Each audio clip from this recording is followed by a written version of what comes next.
Welcome to another episode of Creators Outlet, sponsored by our friends over at the Inked Marketing Team. If you've got a Kickstarter or Indiegogo, you want up and over the hump, contact Ken and Gillette over at Inked Marketing and see what they can do for you. 30 years in the business.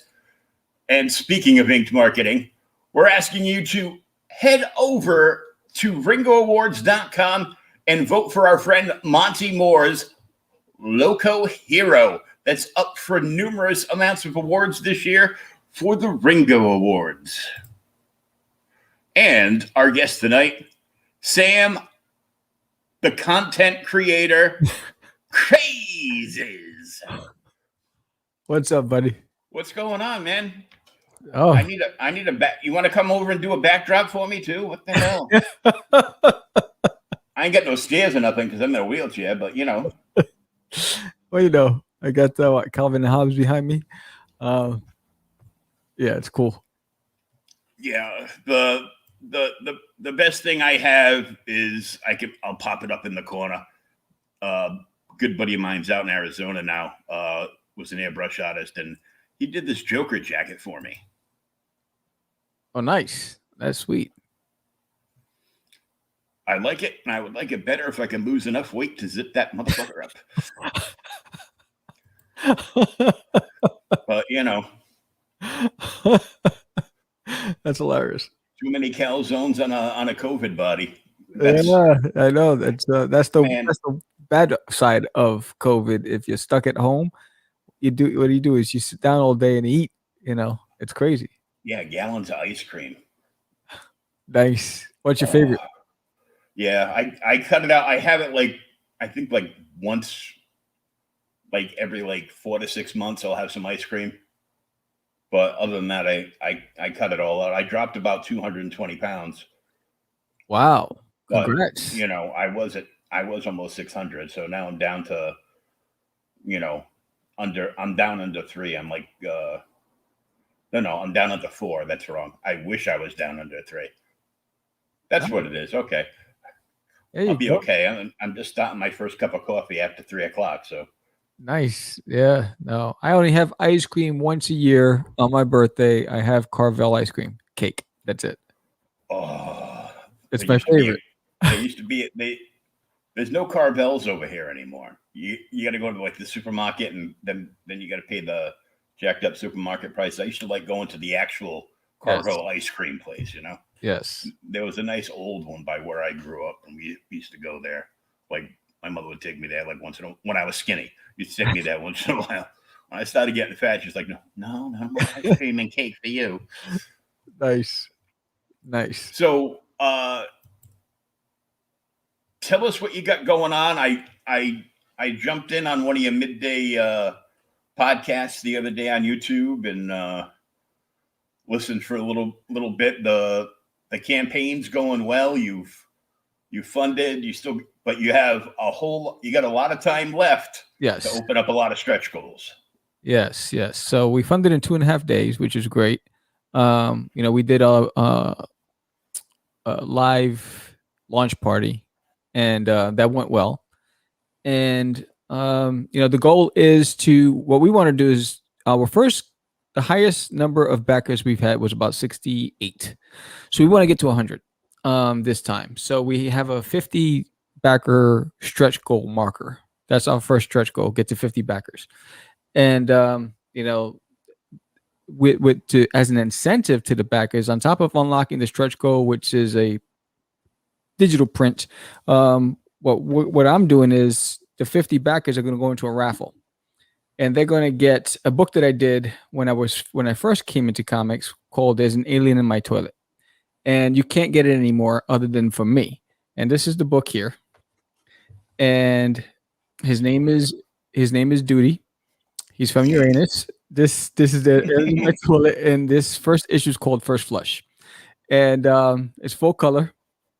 And so if you get to the 50 backer mark, one lucky winner is going to walk away with this colored edition of Disneyland in My Toilet. And if we get to the 100 backer mark, I'm doubling down on it. And so if we get to the 100 backer mark, one lucky winner is going to get the trade paperback of There's Name in My Toilet, the graphic novel. And this has the first 5 issues plus the first issue of Hi, I'm Duty from Uranus, where he comes back to Earth. And because they think Santa Claus is the leader of Earth and he has to infiltrate his camp and stop Santa Claus. And so this was distributed all over Barnes & Noble's, Borders, Target, a lot of bookstores back when I was doing comics before I walked away. And so the barcode's there. I'm the only one who still has it. It's no longer in print. And so one lucky person is going to walk away with the trade paperback as well. So we're excited to throw in those incentives on top of whatever the stretch goals are. So these are bonus. So if you can get to 100 backers, you're going to have 2 raffles. One's going to get the original first copy, and another one's going to get the trade. Yes. With all the extra issues too. Yes. On top of everything else. On top of everything else. And, we also have we're partnering with Diggins McDougal, that's a fantastic name. He has the Nefarious Smiths, which is on Kickstarter. And so what we did was we did a cross promotion where if he gets to a stretch goal of 2,500, his backers will get a digital copy of Catch the Crazees #1. And if we get to 2,500 on our stretch goal, our backers will get the Nefarious Smiths #1. So we're doing to try to support each other and to try to introduce our books to each other's fan base. Yeah. And it's a first. And we're doing this because we're connected through Kevin with Inked. And so Kevin brought up the idea. And because of this Ferris Smith, the art style is similar to ours, it just made sense. And we're actually going to go live in another week with Diggins McDougal to see where we are and try to entice both of our followers to support each other. Cool. Every time you say their name, I just giggle like a schoolgirl. I love his name. He has the best name in the world. It's fantastic. It's like Diggins McDougal. Yes. I don't know what TV series it was back in the days, but there was a family called the McDougals. And I'm trying to figure out which family, what TV series it was. Oh, no. Movie. It was a movie. Which movie? That was Eddie Murphy Coming to America. Really? Yeah, the fake McDonald's was McDougal's, and the family was the McDougals. Yeah. There you go. I knew. I was like trying to figure it out. I heard the McDougals before. I just don't know where it was from. That's awesome. I'm like, you see, now it all makes sense. That's even funnier. He's going to take you out. And I thought I heard somewhere that somebody actually opened up that restaurant. Did they? Like opened up, with paid licensing and stuff. Oh wow. I know your Jersey mate there, Kevin Smith. Like you hang out with him all the time, right? Yeah. Is opened up an actual movies theater. No, the restaurant from the second Clerks film. Oh, really? Yeah, actually opened up a movies place. So it's an actual like little burger joint, and of course, it is littered with $1 million worth of merch you can buy. Oh, nice. He's smart. I mean, he has that comic shop too. Yeah. Smart. Well, you can call it a comic shop. I will call it something else. It's like porn. It's like Pawn Stars reality show, but with comic books. Yeah. For nothing but like geek culture. I'm like, come in. Do you have this? Yeah. How much is it? Well, how much will you pay me for it? Dude, that's not how this is supposed to work. I know. That's that Jedi mind trick. It's like, if you want, check eBay and give me a deal, but don't be like, well, let's see if I can get an extra $100 off this person, and then giggle about it on our podcast afterwards. Yeah, no. Okay. And that's what grinds my gears. Yeah, it's Joyzy for you. Mm-hmm. Joyzy Shore. Yes. Oh, there used to be a shoreline. It's a lot smaller now. Yeah, I know. Erosion, sea levels. Hurricanes. Yeah, it's crazy. So you're up to issue 3 of this book. Yes. When did you start issue 1, and how far has it taken you to get to, time lapse to bring us up to where we are now? Our first campaign was in September. That was issue 1, and our second campaign started in January or December. Yeah, December. Yeah, January, and that was issue 2. And issue 3 is completely done. It's ready, which is what we're doing now, and then issue 4 is in production. So as we're in this campaign, where issue 4 is already in the works. Now, we were talking because I was curious, about the first issue, because you gave me a copy to check out, so I wouldn't be coming into this completely blind, be like, okay, well, I watched the video and that was cool, but what's going on? Right. So I read the first issue, and I got a little glimpse, and except for like you said, except for like the supernatural aspect of it, right, all this crap's real. Yes. You guys were doing comics, and then you walked away for about 10 years and came back, and now your best friend has to run upstairs because your little puppy, thinks he's like a milk-bone biscuit or something. Yes. He smells pork chops. Oh man, I'd bite his ass for pork chops too. I can't blame him. Yeah. So George and I met at the School of Visual Arts. I was taking continuing education courses, and so we were in a life drawing class, and the life drawing class it was a little frustrating because most of the models were male. So during that time, George and I would talk. so all of a sudden, we start facing each other, and so we're like, all right, we start chatting, and he had a comic little booklets of a duck, and I told him I was, I had my own imprint, Crazy Comics, at the time, and so it's like, hey, you want to do comics together, and that's how that started, and we started in the comic book industry together, and we launched at the Big Apple Comic Con. And so during that time, I was a guest on iFanboy Radio, and it intrigued me. So I went to PodCamp NYC, which was at the New Yorker Hotel, and it was the first introduction to people to podcasting. And at that time, podcasting was known for like cooks were doing podcasts, and so it was slowly trickling. And so when I went there, I was like, you know what? I went straight to Sam Ash, bought my mixer, got the mics, bought it home, and I had camcorders. So we set up everything. I said, George, we're going to podcast. And when I first started Crazy Comics, I was in the music industry, and I had a production company called Crazees Productions, and we were talking about creating an empire called Crazy Media Group, and I own the business Crazy Media Group, LLC. And so we had divisions, and Crazy Comics was going to be a division, and so Cast the Craze was going to be the tagline. And so Cast the Craze became the podcast name. And so we started podcasting, and all of a sudden we had like a demand to be on the show. We had tons of guests, named guests, industry recognized guests.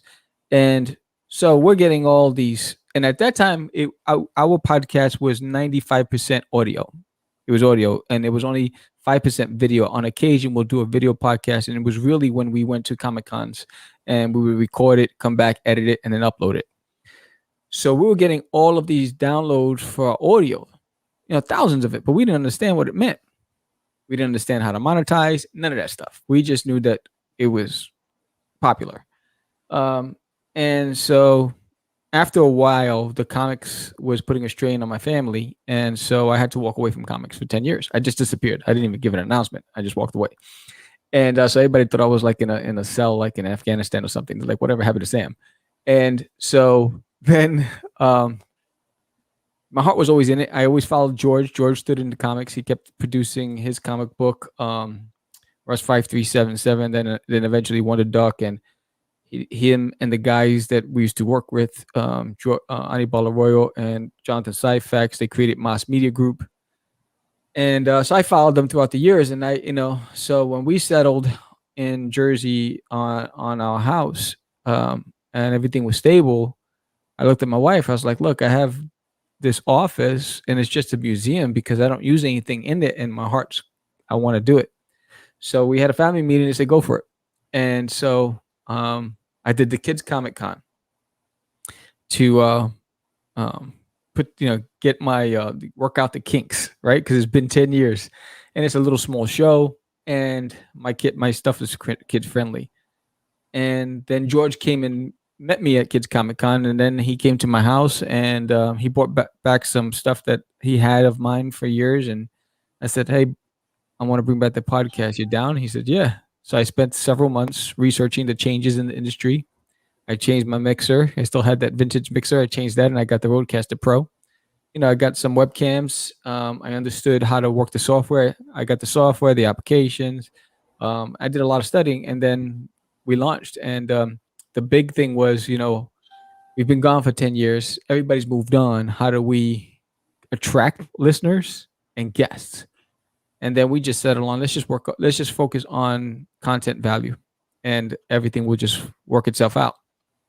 And that's what happened. And so, and when we first started, it was very frustrating because we weren't getting views, we weren't getting listeners. It was hard to find guests. I was like, man, back then it was so easy. We had a lineup, and now no one, no one cares because we're a guppy in a big sea now. The market's saturated. So that's where the Crazees came in. So the Crazy Man came because I created this alter ego as an Afro hippie, bell bottoms, and only I could see him. And so I created these video skits for the show of the Crazy Man and me talking to him, and I'm trying to catch the crazy. Now he keeps getting in my way. And then one night I was sitting alone in the dark, frustrated about the show. I was like, we need to rebrand and we need to do something different. And then the idea came to me. I was like, the Catch the Crazies. Oh, that's it. And the Crazy Man is the link between us and the Crazies.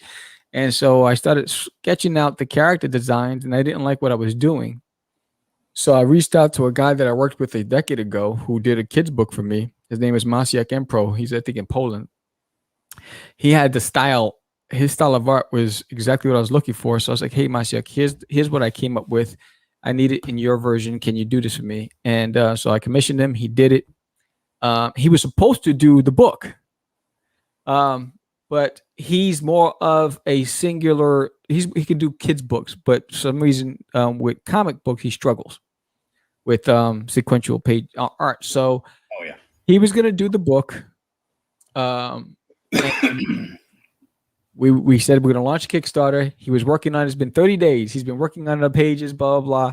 And then we hit the launch button, and he decides to bail and says I can't do it. And he didn't do anything for those 30 days. So he gave my money back. Wow. And so I was like, we got a Kickstarter with no book. So this is how we started, right? It was crazy. So I'm sitting there, and George's like, oh my God, do we cancel? I said, we can't cancel. We were like knuckleheads. So I spent 48 hours on DeviantArt, on Fiverr, looking for artists. And I went through about 75 portfolios, and I landed on JC Grande. And it was that Friday we found out that Sunday he was locked in to start working on it. And to his credit, he was able to do the book in 30 days. And so I was like, thank goodness for Chef Boyardee. So this guy came through. And so he came through. So our first campaign, number one, we had a lofty goal, $2,500. Number two, we didn't have an artist and a book. So we were, but they said, we had our poker face on the whole time, and we pulled it through. So that's how the Crazy came to be.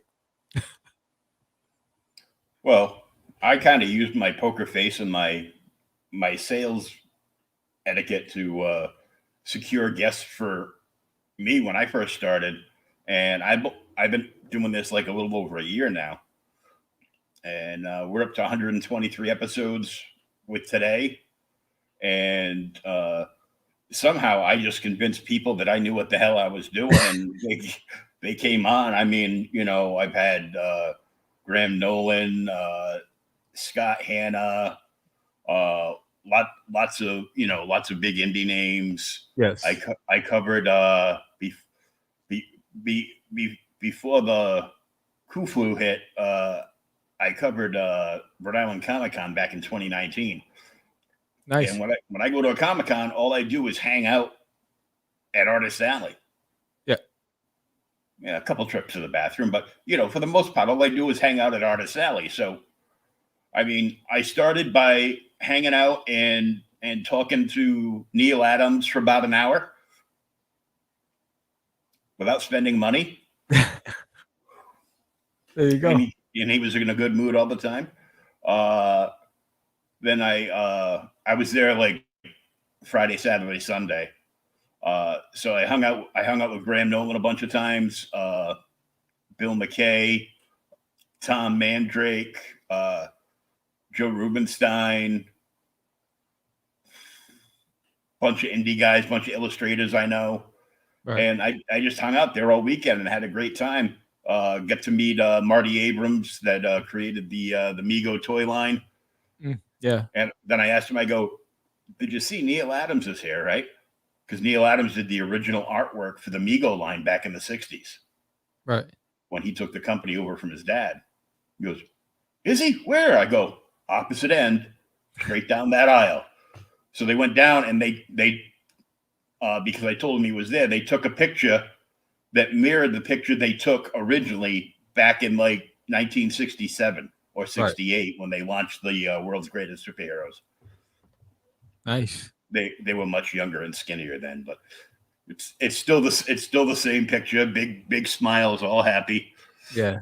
But and since then I was jonesing, and I'm like, well, what do I do at a Comic-Con besides avoid con crud? I just hang out at Artist Alley talking to comic book people. So I'm like, stimulus check, burning hole in pocket. Buy webcam and microphone. Yes. Exactly. And just went.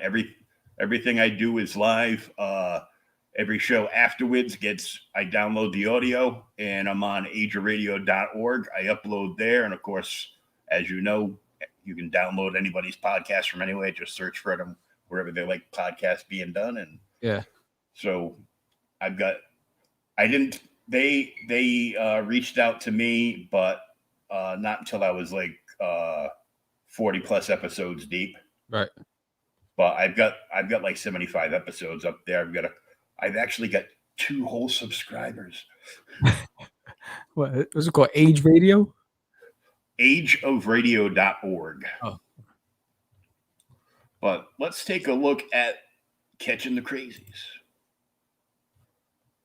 21 days to go, 29 backers.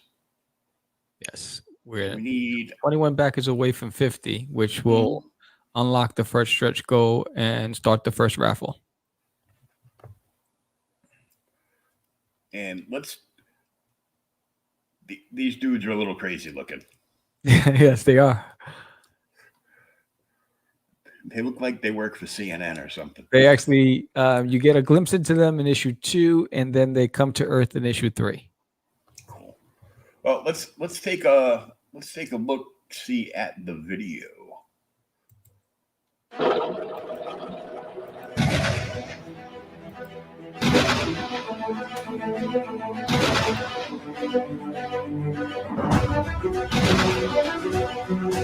If you can hear me, please help us to be the best podcast in the universe.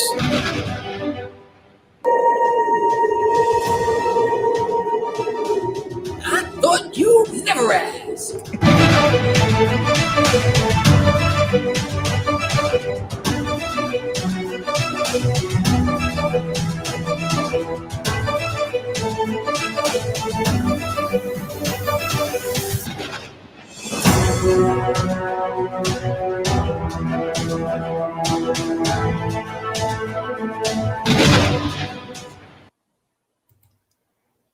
Boom. Well, that was crazy.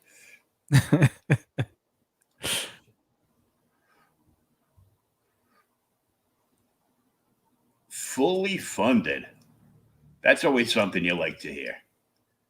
Yeah, it's exciting because I think the first campaign, our goal was 2,500, and it took us 25 days just to get funded. Well, yeah, first issue out too. It's sometimes like really tough to get your heels dug in. Yes.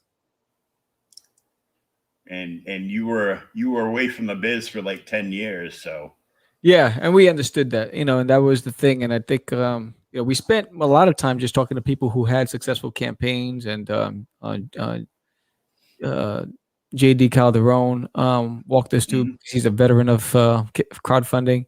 Oh yeah, I know JD, and Yes. I know Daphne, who did a cover for you. Yes, she did the alternate. She won the contest for the alternate cover. JD used to print out books back in the days. Oh, way back when. Yeah. I was like, yeah, because they've always got campaigns going on. Yeah, it's nonstop. If one stops, the other one starts. Well, it's like we're nonstop. We're always working. I go, well, rent in New York. I mean, I went to Syracuse upstate, and I remember how much it was way up there. And I know down in the cities a lot more. Yeah, New York is. But if you're gonna make this your full-time job, you have to do it full time. Yep. Plus, all the podcasts that they're both on. Plus, he's got his own podcast, and I can't go anywhere without seeing them. Oh yeah, they're everywhere. They're like all over the place. Yes. Like so I saw names that I knew attached, name drops attached to it, and I'm like, okay, we know a lot of the same people. That's good. Yeah, that's good. We'll have something to talk to if I run out of anything. Stretch goal number 1: 50 backers locked. Everyone will receive a PDF of this pinup that features the Crazy Man and 3 of our favorite Crazees. Can you name them? Not yet. Not yet. I know you can. Yes. Well, I know the Crazy Man is just you and some hand-me-downs from the secondhand store and a wig. Yeah, so that's my alter ego. Do you ever go to a convention dressed as him? No. Oh, if we get a demand big enough, I will. We're working. We're right now. We're just working on building a fan base. See, that's going to be my mission to make you dress up as your alter ego at a convention. I'm trying to get cosplayers to come to the cons and dress as the Crazy Man. I'm like, well, what's cool about that? Because Crazy Man's got the big fro. Yeah. I'm like, dudes can like swap out to like 1970s street clothes that are, they're dressed as Black Lightning or, a number of, or anybody dressed as anything can swap out into like their street clothes and just put a wig and sunglasses on. Well, you got to have the bell bottoms and the platform shoes too. Oh yeah. I own all of it. I would hope so. Yeah. So who are the 3 little dudes? That's Crazy is the one in the middle.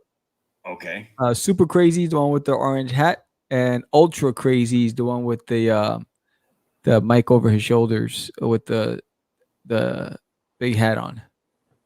So each one of these they're all Crazies. Yes, they're led by Crazy, the one in the middle. The one in the middle is just Crazy. His name is just he's Crazy. And he loves it. He has a brother named Bonkers. Oh, there's somebody not named Crazy in the group. Yeah. So that's the 3 of them, but the other ones, there's Psycho Crazy, there is Extreme Crazy, and there is Oh my gosh, I'm forgetting my own people. Uh-oh. Extreme, hyper crazy. So there's hyper, psycho, extreme, which are not in this picture. They're the other three. Well, it's like Psycho Crazy sounds like my baby's mama, so Yeah, psycho is he's a cool character. He lunges. He has bats that he uses as weapons, and he charges at you. He sticks them on. baseball bats or No, flying bats. oh, that's even worse. Yes. So this is the PDF pinup. Yes, for the 50 marker. That's the 50 marker. Let's see what else we got. Interior paint. Whoa. Easy, Crazy. This is Z's.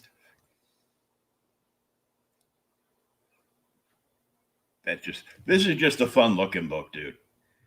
Yeah, it is. It's I love it. It's the crazies are coming to Earth. That's how they're coming to Earth on the bus. They're coming to Earth on the Magic School Bus. Yes, and they go. George was asking me why the yellow bus. I was like, because the best times I ever had is when I was taking a yellow bus to school, and so I just needed to put them in a yellow bus.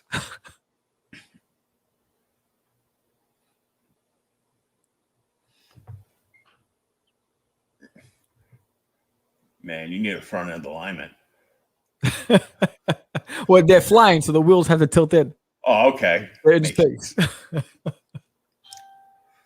I've never seen my wheels when I've actually caught air.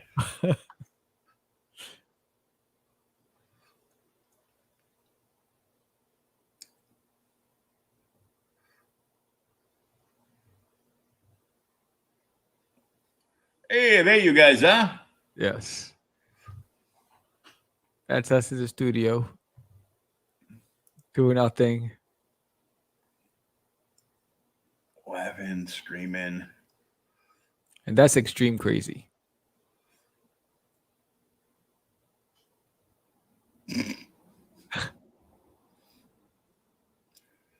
It's a peer computer because you can't call it the other.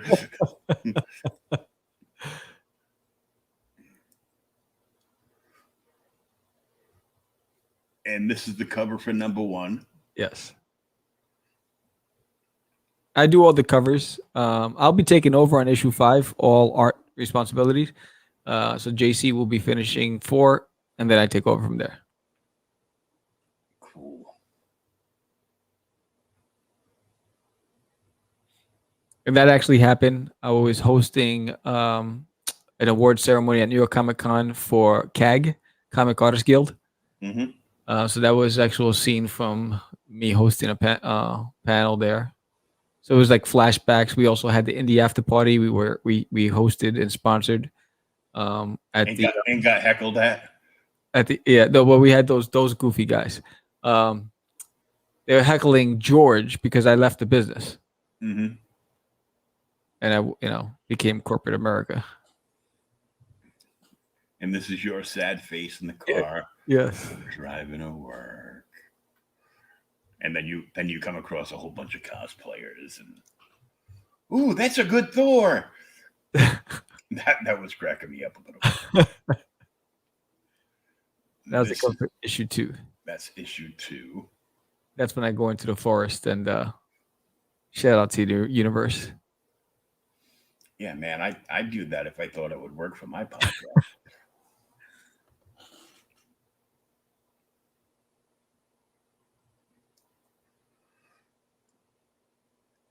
And there's a before and afters. Yeah, the sketch and the finished.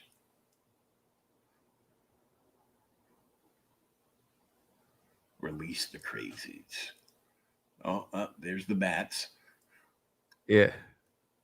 And Psycho Crazy's the one that's in the back. Oh, this one down here? Yeah. The one with the green face. Oh, yeah. Yeah. I was like, oh, the cute little one just jumping on the other guy's head? No, that's extreme. Nope. the really scary looking one. Yeah. I'm like, oh. Oh,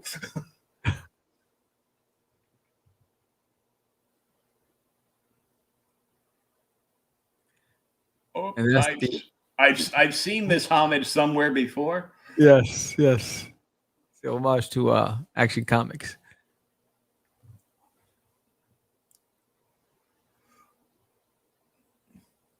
Oh, there you are, looking all cool. As they come in their eyes. It's like you look like the wife and kids kept you up all night, and you're like, oh, where's my coffee? It was that Jack Daniels, man. Well, that too. That goes pretty good in the coffee. Yeah. Your merch line. Oh God, he's a Jets fan. Yeah. Oh.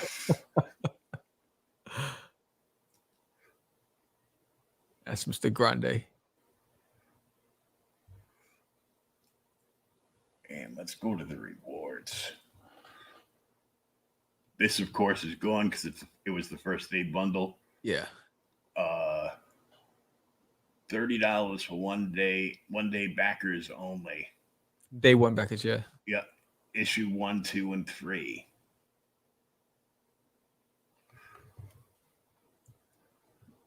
Be a limited print run of 250. Oh, that's nice. Yeah. So Covers will come in holofoil. yes. Holofoil, silver, and gold. Holofoil, silver, and gold. Catch the Crazees sticker. Silver and gold number 250. And how many of those did you get for the first day? 10. 10? Yeah. That's still pretty good. Yeah. Stuff like that gets better and better as you go along, as you know. Yeah. I mean, it's gotten easier to make the goal, but to attract new faces is where we still have to put in a lot of work in.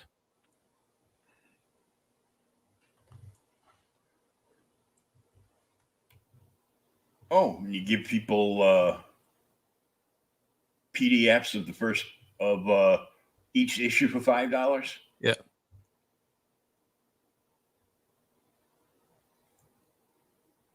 Your all caught up reward for $10. I don't want to read a comic on my phone though. You and me both. Going to print reward $20. Get a printed copy of issue 3. In this reward, you enjoy the next installment of the Crazees saga. The comic book is signed by you guys. And you also get a PDF of issues 1 through 3 and sketchbook 3. So you got 3 sketchbooks as well. Yeah. So each campaign we had a digital sketchbook. The physical sketchbook will be in the 4th campaign because it'll be collected into one big book. Okay. So it'll be 4 issues worth of sketches. Yeah. They get a logo sticker and get called up gold print. Get a printed copy of limited edition gold foil cover of issue 3 with a COA, as well as the rest of the perks listed below and above.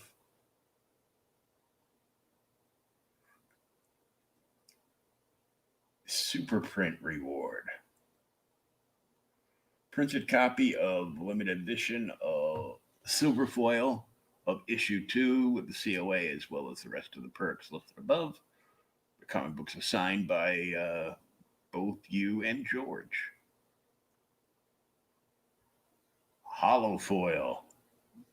Boy, aren't the 90s back? Yeah. I'm like, listen to people go, oh, 90s comics are trash. Really? Well, at least back in the 90s, we were only paying like maybe $2.75 at tops for one. And you guys are paying like, $100 for one because it's a limited edition. Yeah. but the same thing. Our foil covers were better, man. All right. Yeah, I did it for my Forbidden book that I had on Indiegogo. That it just shipped out on Monday to all the backers. Cool. The quality of the holofoil was just beautiful. Oh yeah, it's come a long way, but it cracks me up when they turn around and the other year Valiant did it, where they were doing 90s, straight up 90s gimmick covers on like their number one issues when they were launching like a new one. So you could get the regular one, or you could get the variant super duper, ooh, look, shiny cover. Yeah. And it was just cracking me up. And yes, I bought them all. These are cool. And then I put them next to my old Valiant ones. I go, oh, I miss those days. When I thought, because when Valiant first came out in the 90s, they were the most expensive comic book on the market. Yeah. But now, let Marvel or DC release a number one and go, oh, well, those are $12.95. Yes. And you're going to get 18 pages of new story, and the rest of it will be filled with reprint stuff that you don't really care about. Not only that, anytime anybody prints a number one, they have 14 different covers. To say nothing of the stores that dish out like $5 or $10 to Marvel or DC to get their own store exclusive. Yes. That it's limited. I go, yeah, it's limited and it's old art. It's usually never anything new. If it's like new art, that not Marvel or DC, but like a lot of the other imprints will turn around and they'll go right up onto Indiegogo or Kickstarter, right, and be like, "Oh, look, it's a new cover," and it ticks me off because Dynamite does it all the time, where they'll get somebody to do a really great looking cover, but they'll slap it on an old book. Yeah. I'm like, you couldn't even get a new book to put it on?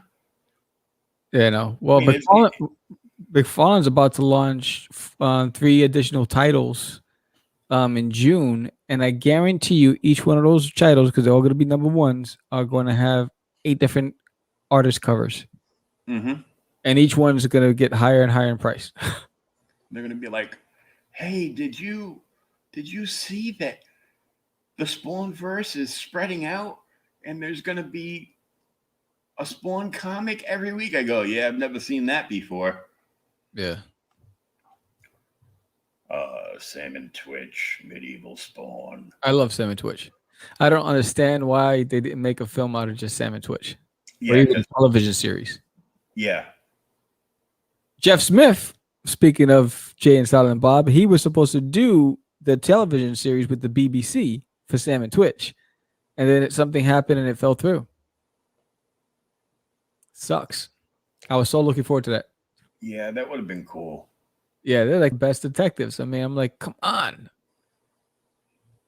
Well, one of them was the best detective. Yeah, I know, but they made they made a great duo. Yeah. The big dude always reminded me of Harvey Bullock from Batman. Yeah. They remind me of old school Barney Miller detectives. Yeah. Oh, I miss Barney Miller. Yeah. Damn. Damn it, Sam! No one's going to know what we're talking about, but I'm just saying. Like, man, he's talking to some old dude. It must have been like, the 40s or something. Listen to a radio show. I don't know. I know, right? Ultra Vibes t-shirt reward. Yeah. That Ultra Crazy seems to be very popular. So we keep recycling him in the campaigns. So he's definitely the cool cat in the group. Yeah, he looks like he's holding it down. Yeah. He's got skills. Guts to have skills. and and not like what's his name there? Oh, I just completely blanked on that movie title. Uh, the one where vote for Pedro, Napoleon Dynamite. Oh, okay.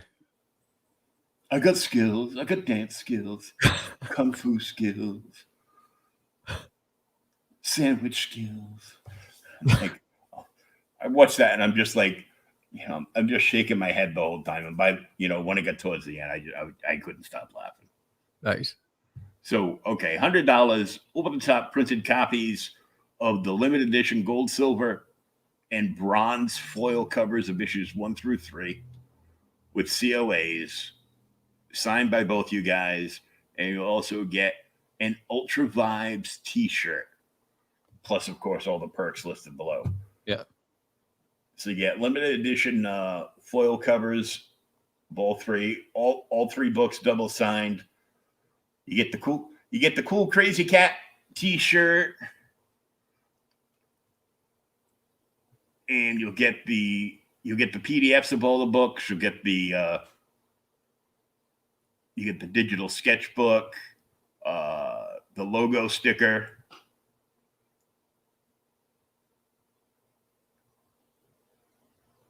MP3 of the show theme song, and your name on the thank you page.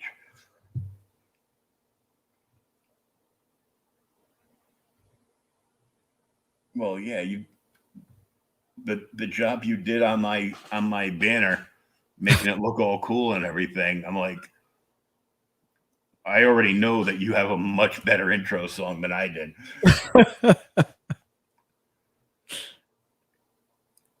And the shout out. Get your business a comic book scene and shout out on our podcast for an entire month. See, now I got to ask, how many podcasts do you guys do a month? We have every Fridays we have a new guest. Okay. So we actually we pre-record all our shows. So all our shows already pre-recorded all the way through the end of July. So so Fridays is guests. Mondays is the Crazy Nintendo Less, where I pick a theme and for 10 minutes or under I do the whether it's on vintage toys or something that came out where, like for instance, like with Marvel dropping Diamond, whatever is relevant. On Wednesdays I usually do What's in the Box, where I review an indie comic book. And then now, because we're booked through July, we stopped taking guests until we get caught up, and we're doing live shows Tuesdays and Wednesdays for campaigns. So Kickstarter campaigns are coming on live with us Tuesdays and Wednesdays right now until we get caught up with our guests in July, and we'll start pre-recording those guests for August and July. Man, it's tough being the cool cats on the block, huh? We had to put a pause on it. We locked down because we have you can book yourself on Facebook with us. We have a calendar. You go in and you pick the time slot. We block everything except for the time slots that are available, and then I'll get a confirmation and I'll say yay or nay or say or whatever it is. But so we had to lock that calendar down, and because we had also an influx of demand of Kickstarter campaigns that just reached out, hey, I have a campaign, can I come on your show? So we just made a decision to let's go live with these guys midweek, since the show's already pre-recorded and already in the pipeline. We got nothing to do till July, and let's get those guys some airtime.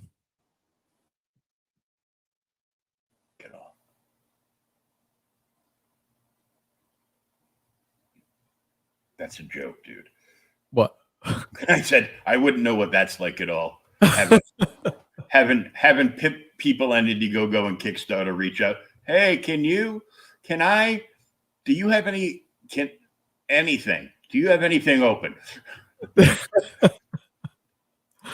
I'm like, yeah, because that was you the other day. I had like you and like two other people like friended me, and the first thing I do is I go, either this is somebody in the comic book field,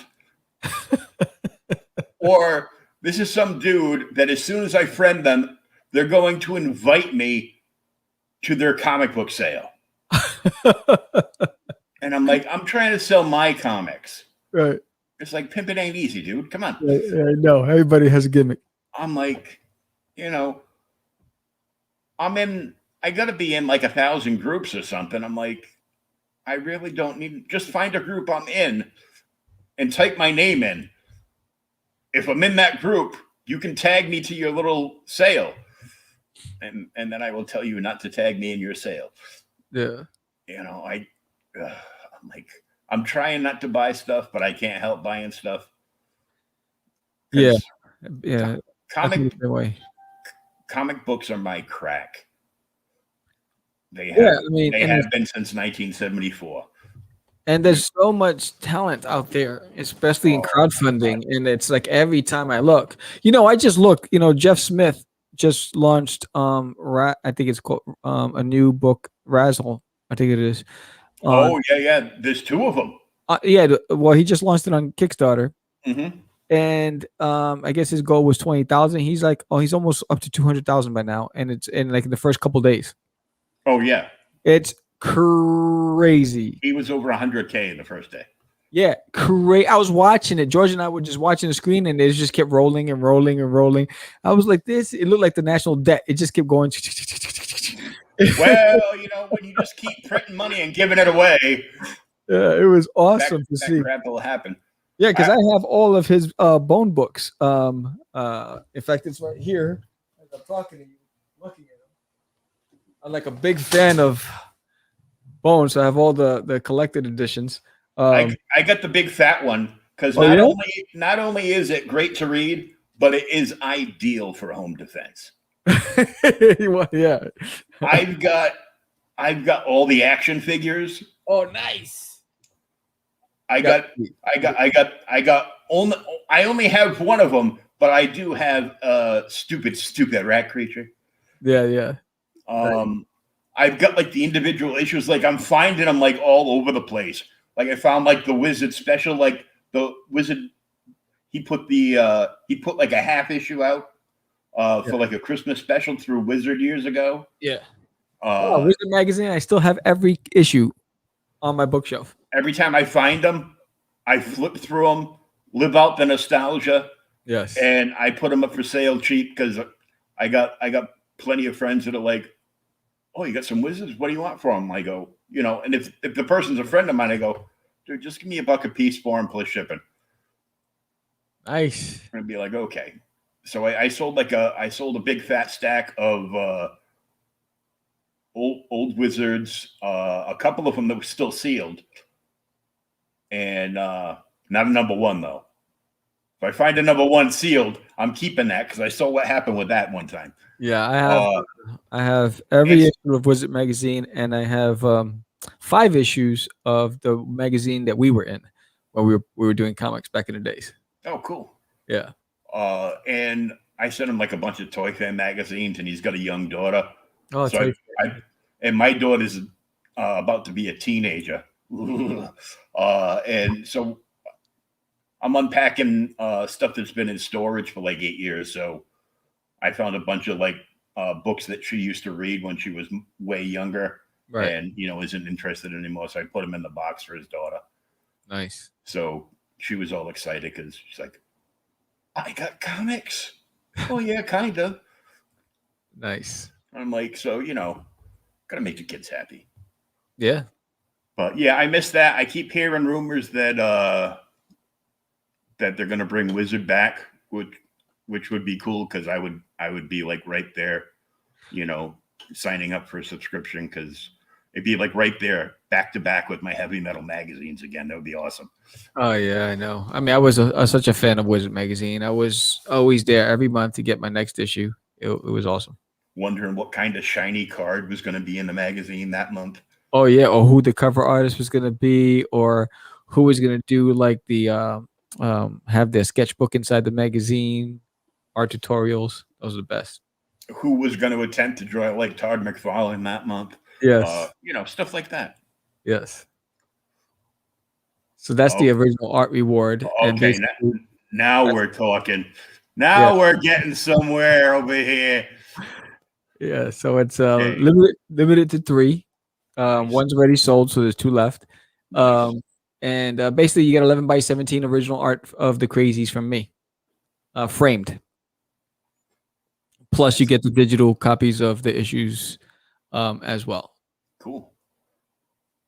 Well, as you well know from doing the art stuff, and your big local convention would be the one that is shown in issue 1 at the Javits Center. Yeah. And I don't think anybody's gonna be getting a big 11 by 17 original piece of art at New York Comic Con anytime soon. Oh, New York Comic Con is coming back in October. I just applied. Yeah. Oh no, I know it's coming back. But nobody's going to be able to walk in there and buy an original piece of art for $300 though.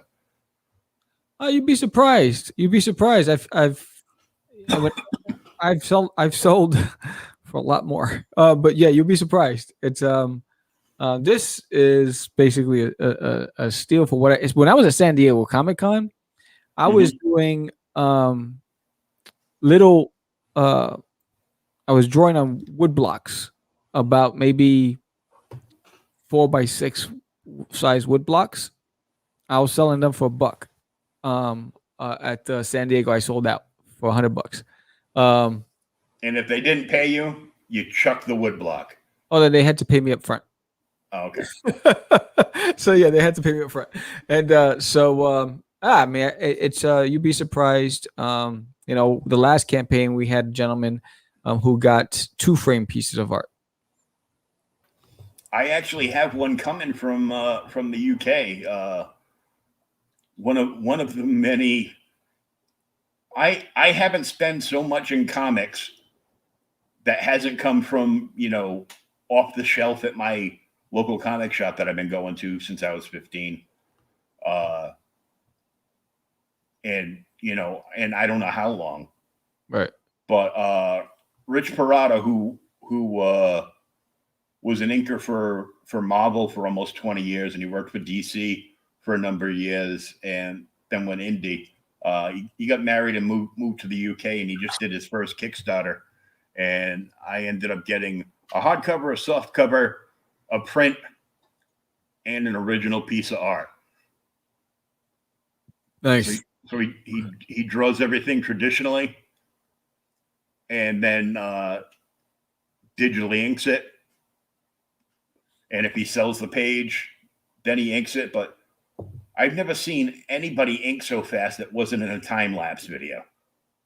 Wow. Yeah, but there's a lot of talented guys out there, and that's one of the things I used to love too. When I would go to events, and when I would walk around to get a break from the table, I would just watch other artists draw because I'm a fan of the game, and it's just amazing when you look at different the way people approach pages. Where they start. Some people just start. I've seen an artist start from the feet, and didn't do any stick figures or didn't play. He just started drawing the feet, and then the body just started coming from there, and it was just, and all this stuff was happening. I was like, man, this guy's talented. Well, you said they started with the feet. Right away I know that's not Rob Liefeld. Infamous Captain America pose. Oh, did you see they redid that on the Winter Soldier and Falcon? Yes. I'm like, I go, oh, we got Falcon boobage. Great. But you know what? And now that issue's trending and going for big bucks. Look, It was on there. I'm like, oh my God, you guys will buy anything. Yes, I know. But what's funny is like vintage Rob. It was always appealing. I wanted whatever he did because you knew what you were going to get with it. You knew that, the feet were all going to be triangles. You also, you knew that there were going to be a lot of splash pages and rarely any backgrounds. But I enjoyed his style of art for some reason. We used to play, because I also ended up working at my local comic book shop many times. And when the new stuff would come in, when he was doing all the stuff at Image, and right prior to that, Marvel. So like from Marvel on down, when he started getting big, we used to play Liefeld comic book bingo to see how many times he would not draw the same character the same way, even on the same page. Yeah, I know. No pouches, 3 pouches on one leg. Rob. I know. It's funny. It was about several months ago on his Facebook page. He announced Prophet coming back, and so then I responded. I was like, "Oh, will you also be bringing back Stephen Platt to do Prophet? Because I love the way Stephen Platt did Prophet." He must have taken offense to it because he just put a big no. And I was like, I wasn't trying to insult you. I'm just saying, Prophet looked amazing when Stephen Platt did it. Well, yeah, I mean, when Platt was doing those Moon Knight covers. Oh, I have every one of them. I have them signed too. The price those would go for, like a day after they hit the shelves. Oh, it was crazy. Because that was back before we used to sit on the internet all the time. Because we'd have to sit and wait for that AOL sound to go through the modem, and actually have to, not just pay for internet, but pay AOL to let us go on the internet. And I'm like, no. Yeah, true story. It was over a decade ago.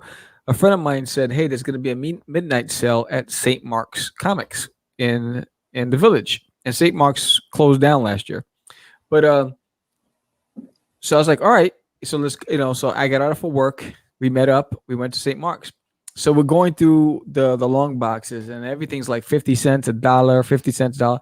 So I stopped pulling out all of the Moon Knight issues by Platt, and they're signed. Oh my God. And they're signed. So I go over to the register and I'm paid. And then the manager walks over. He goes, "Wait, that's a mistake." I said, "Not my mistake. It's yours. I already paid for it." And I was like, and it was like, he's like, "Check the boxes." That shouldn't have been in there. And I left.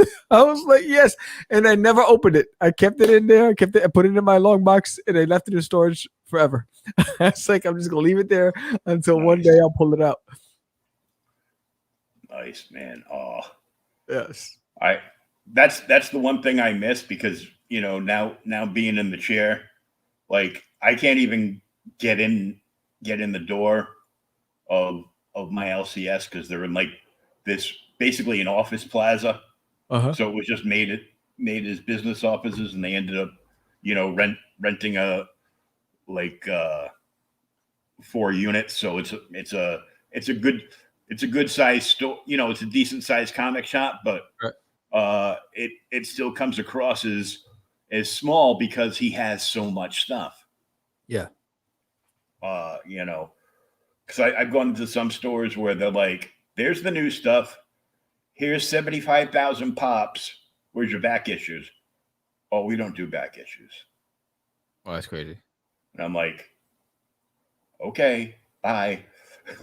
Yeah.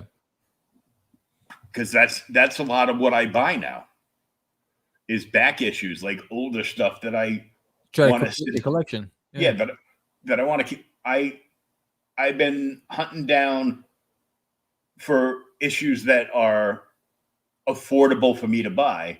Right. And one of my favorite runs on Batman was the Batman Family. It was only like 18 issues long, but there was some like major keys in there too. Right. And I'm like, I scored one last week on a live sale. I scored issue 3 of that for like $5. I'm like, okay, my day's been made. Yeah. I I'm a big Mike Grell fan, and there's 3 issues missing in the run that I bought. I bought a run of his John Sable Freelance from First Comics, issue 1 to 37 for $20. Wow. I'm like, it would cost me more than that for for a trade of that if it was even available. So I'm like, I like old comics. Yeah. So we have 2 of these left, original art.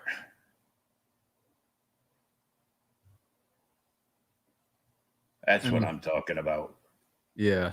And that was actually a request. That was actually a request by somebody because we weren't going to feature that in this campaign. I did this as a special cover, and I talked about it on my podcast. And someone who saw the podcast says, "Oh, you got to make that available on the Kickstarter." And so we said, "You know what? Let's make it available." And they scooped it up. And are these limited? Yes, they're limited. Only available on Kickstarter. And then do you have like a limited print run listed like only X amount available, or? No, I don't think George put that disclaimer there, but we're only doing 100, and you're going to get for whoever's bought the first issue is going to get 1 of 100. Whoever bought the second issue is going to get 2 of 100. They're going to get a certificate of authenticity with each one. They're all going to be signed and numbered copies. Yes. And I got to say, this is the funkiest Action 1 homage I've ever seen. Groove is in the heart. Man, you should be like playing that, and this image just is zooming like in and out of the camera. Yeah, I know. They're like, get your homage covers before they're gone. Yes. But I mean, so I'm probably gonna have to get in on this before it's over and get that cover, because I gotta have probably like a dozen Action 1 homage covers. Nice. And I'm more of a Batman fan than a Superman fan, but I think I have about 15 Detective 27 homages. Right. Swinging across with the guy there. Right.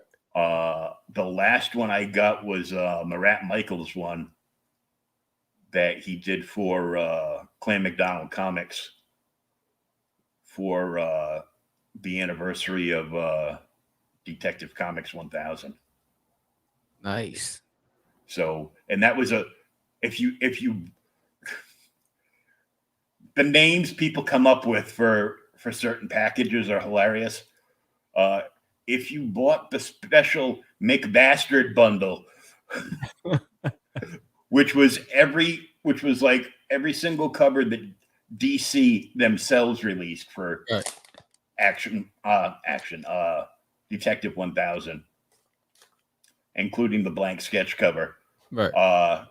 You would get that homage for free, and they only made like I think like 35 of them. So it's like a super low print run. I go, well, I know it's super low and it'd be worth a lot more if I graded it, but I'd rather just put it up on my wall. Yeah. And it's like, outside of like a reprint version of Detective 27, obviously none of us are going to rush out to New York Comic Con and buy an original Detective 27. Right. So, and that's where we end on this. Yeah. The homage cover. Yes. Catch the Crazees. Catch the Crazees before the Crazees catch you. Yeah. And I'm gonna zoom back up to the top here. There we go, zoom in. I want to refresh the page, see if it's moved.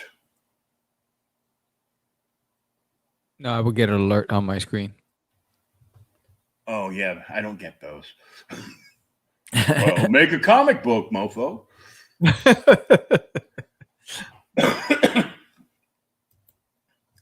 So, what kind of plans you guys have for conventions? Obviously, you already said that you've already put in for a table for New York Comic Con. At the end of this month, we'll be at PowCon, which is New Jersey. We're actually hosting a podcasting panel at PowCon. Just waiting for confirmation if we're going to have Wi-Fi so we can stream live there at the panel. And so that's going to be our first convention together in over a decade. So it's going to be fun. And so we'll be in Artist Alley for the weekend. And on Saturday at 1 p.m. is our panel. And then looking at potentially doing Terrificon, which is in Connecticut in July. Oh, yeah. Yes. I know that convention. Yeah. So I'm looking at that for July. And then I just want to do 3 this year. So PowCon's a little smaller, Terrificon's a little bigger, and then New York Comic Con, the mega. So it is way big, yeah. Yeah. So work my way to that one. It'll be my first time at New York Comic Con in over a decade. I did it 3 years in a row. So I'm excited. So those are the 3 shows we're focusing on this year. I'll be doing the other 2 shows without George. Because George has all these weddings he's going to, so he won't be able to make them. And so we'll see what happens. Next year, definitely, if San Diego comes back, I'm going to San Diego. So you guys are both at PAL in Jersey. May 29th and 30th. But George's wife told him he's going to weddings instead of Comic-Cons. Yeah. Funny how that works. Yes, exactly. So I mean, he's going, I think, to Paris for weddings. So he's gonna. It's not like, I'm a little envious, but I'll be hanging with the nerds, and he'll be hanging out there with wine and cheese. Yeah, well, it's as long as he's not going to a wedding in DC where you just have to sit there and you can't stand and you can't dance. Yeah, I know, right? I'm like, are you all right, lady? What's wrong with you? I'm like, and then I saw a clip. She came on the news that you should just be lucky that I'm even letting you get married. I'm like, nice. Really? Nice. Go, well, I'd rather get divorced any day, but I think that'd be a little more difficult, painstaking. Yeah, but it's usually worth it. Right. If you're one of the lucky ones, congratulations. If you're like me, dip in the pocket. It's worth every penny. I'm like Woody Woodpecker. If it wasn't for bad luck, I wouldn't have any luck at all. just one of them things. Yeah, no. So why don't you tell everybody where they can find you guys and show times again for your YouTube channel and so Catch the Craze on any social media, it's Catch the Craze with a DA. Exactly what you see on screen. So whether it's on YouTube, whether it's Twitter, Facebook, Instagram, it's Catch the Craze. Our weekly show. We have guests every Fridays. We have What's in the Box every Wednesdays. And we have every Mondays, the Craze and 10 or Less. And during the week, we have live shows, Kickstarter campaign, crowdfunding campaigns, creators that come on live to promote their campaigns. We're an all indie show. We don't cover anything mainstream. We focus just on the independent creators, and not just comics. In movies, music, we've had actors, we've had musicians, we've had puppeteers. We run the gamut on who comes on the show. So if you're an independent creator, come on, Catch the Craze. We got you. And we're also comic book creators. And so if you're in Jersey on the East Coast in New York and you're going to go to PodCon, meet us there. You'll be able to get your copies of Forbidden, which I just completed on Indiegogo. I'll be also signing There's Nailing in My Toilet. I'll have copies there. Catch the Crazees. I'll have copies there, and all of my children's books as well, and also Cosmic Wars, which I also created and illustrated. So I'll be on hand signing all of those books. George will be there signing Rush 5377 and Wonder Duck. And hit us up if you're an independent, want to be on our show. Just all you have to do is DM us on any social media handle. It's as simple as that. Cool. And if you're watching this, pledge to Catch the Crazees. We want to get to the 50 backers. Yeah, get it up to the 50 backers. Yes, if we get to 50 backers, we're raffling off issue number 1, full color, high gloss. There's Nailing in My Toilet, first flush. You get to meet Duty from Uranus for the first time and enjoy it. It's hilarious. Well, it won't be the first time I've met you. Yes. And I want to wish you guys all the luck. I will definitely keep in touch, and once I end this, like I said, I'm going to download the audio, and I will tag you in the links on Twitter and Facebook for the audio download of tonight's episode. And then I got to go up on your campaign. I got to get me that homage cover. So outstanding. So outstanding. You get the bug, and you got to do something about it. So, hey, if you get the homage cover, you're gonna get a sketch card from me because you had me on your show as a thank you. Cool. Well, I'm going. Okay, I'm kicking you off now because I'm going to pledge now. There you go, Sam. It's been great meeting you. You too, buddy. Hit me up anytime you guys have something to promote and come on. And until next time, and until I get my homage cover. You got it. Everybody take care. Have a great night, and we'll see you next time on Create.